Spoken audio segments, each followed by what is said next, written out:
So many people seem to die nowadays. Holding is constantly up against it.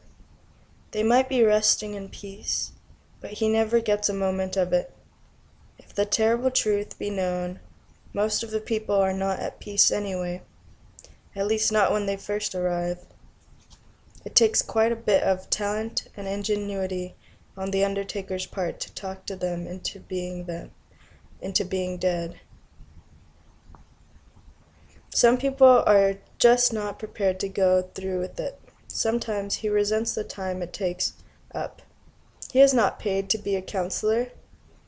Like so many other people these days, his job involves more than what was on his job description. He has to be everything to everybody. This is not easy. The dead are rushing Albert holding off his feet. The dead are so demanding. The dead are larger than life. They might have been pronounced dead by a doctor, but as far as he is concerned, it is a slow business. It is a process. People don't suddenly die. Death is not an event.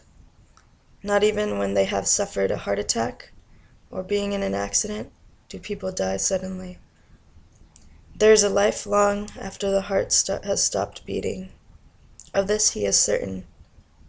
Years ago, people knew this. They would sit around the corpse for 9 days before burying it, just in case. Years ago, people feared being buried alive.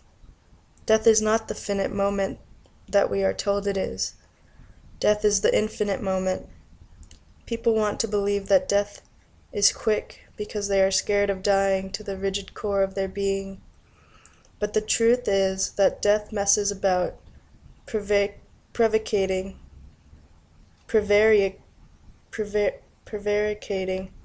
putting things off, being unreliable, carrying out several tiny displacement activities.